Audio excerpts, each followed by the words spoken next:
We are here in Indore speaking to Mohammad Amin.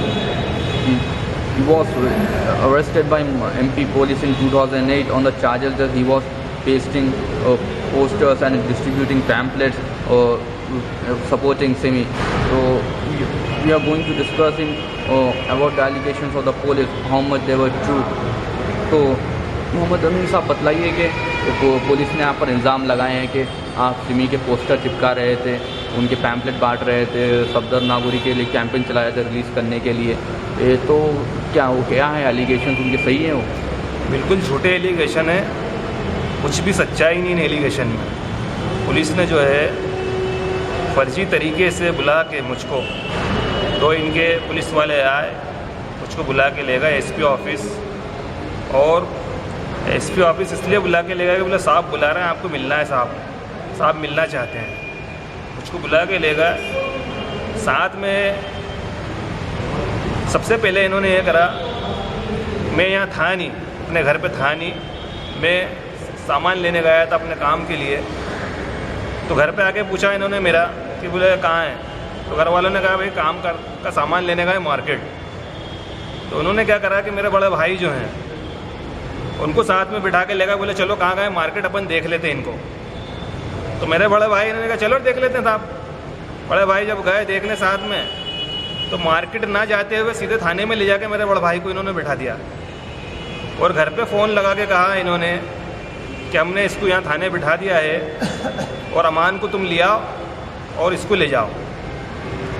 फिर क्या हुआ कि शाम को जब मैं आया, मुझे मालूम पड़ा, मैं आया तो कुछ मेरे महल्ले के लोग और कुछ और पड़ोसी मेरे साथ में एसपी ऑफिस गए साथ में कि चलो भाई मिलना है तो है, मिलवा के ले आते हैं आपको, अगर कोई बात हो तो बात कर लेंगे। साथ में गए एसपी ऑफिस, तो महल्ले के लोगों से जो साथ में गए थे मेरे लोग, उनसे उन्होंने कहा, वहाँ के जो पुलिस वाले जो लेके गए थे मेरे भाई को, उन्होंने कहा कि यहाँ क्या नेतागिरी करने आए हो तुम लोग? अगर नेतागिरी करने आए हो तुम सबको बंद कर देंगे उठा के।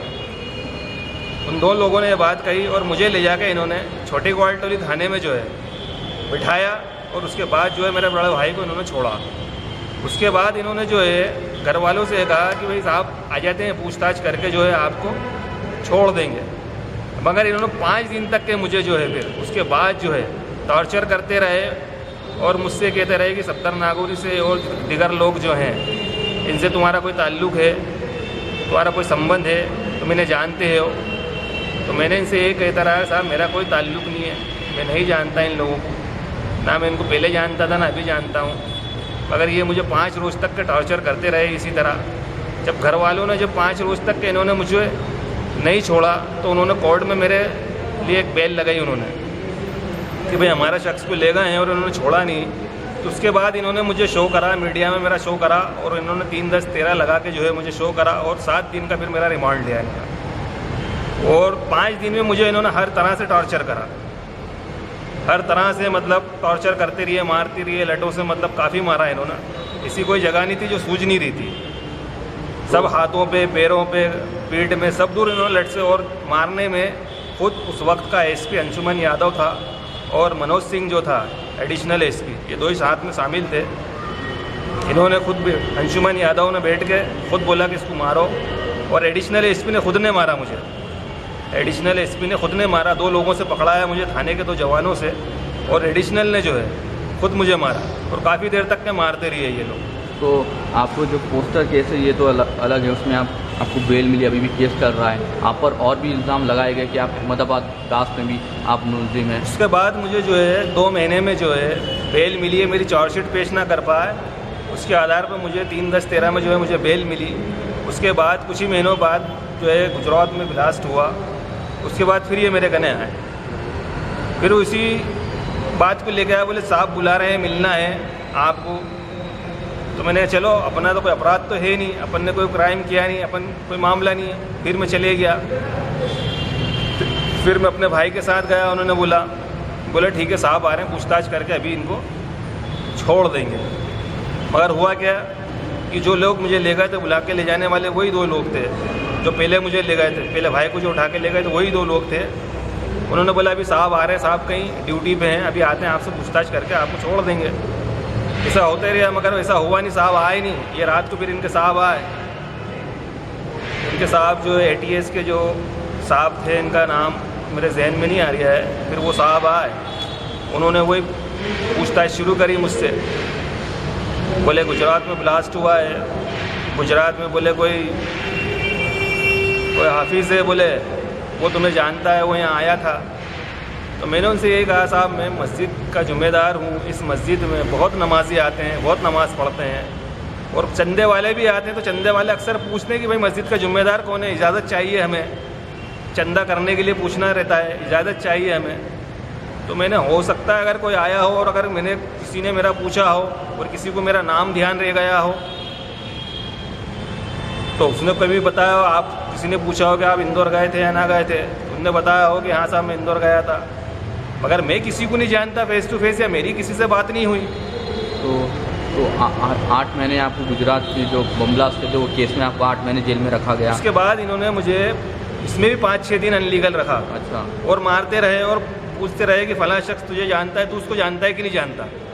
तो मैंने यही कहा, मैं गुजरात में क्या MP से भी बाहर नहीं निकला हूँ कभी ज़िंदगी में। मैं अपनी एक आधी चांस कोई हुआ होगा, मैं कभी कहीं गया होऊंगा, नहीं तो मैं किसी को जब बाहर ही नहीं जाता हूँ, मैं यहीं रहता हूँ। आप मेरा आड़ पड़ोसी मोहल्ले वालों से इनसे पूछ लो, मैं कभी कहीं जाता नहीं और मेरा कोई ताल्लुकात नहीं है किसी से, तो मैं कैसे कह दूँ कि मैं फला शख्स को जानता हूँ। तो जेल में आप 8 महीने रहे, वहाँ पर किस तरह का माहौल बना हुआ था सिमी के नाम पर जिन्हें अरेस्ट किया गया मुस्लिम्स के लिए? जेल में, जब जेल में हम इंटर हुए तो जेल के मेन गेट से जब इंटर होते हैं तो वहाँ पे जो है उनका एक जेल का एक बैठता है, हेड साहब लिखा पढ़ी करता है, उसके साथ एक CO खड़ा रहता है वहाँ पे।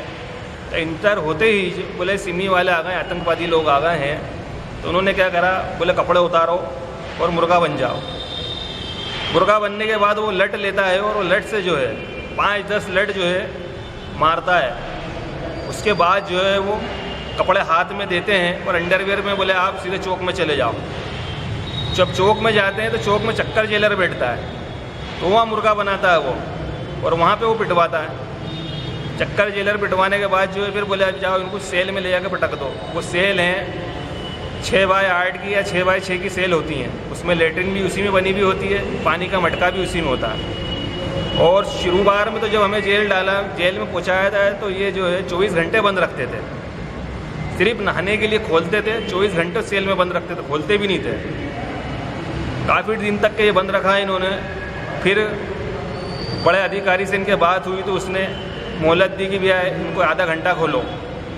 आधा घंटा वो खोलने लगे कि आधा घंटा इनको थोड़ा घूमने के टहलने के लिए दो। हमने कहा साहब ये जेल में 6x6 का कमरा, 4-4 5-5 लोग हैं, हम एक उसमें 5-5 लोग हैं, किसी में 3 थे, किसी में 5 थे, 5-5 लोग हैं, हमारे पाँव अकड़ गए हैं, चलने फिरने की भी हमें वो नहीं। तो उन्होंने 1 घंटे के लिए परमिशन दी थी कि 1-1 घंटे एक सेल को खोलो।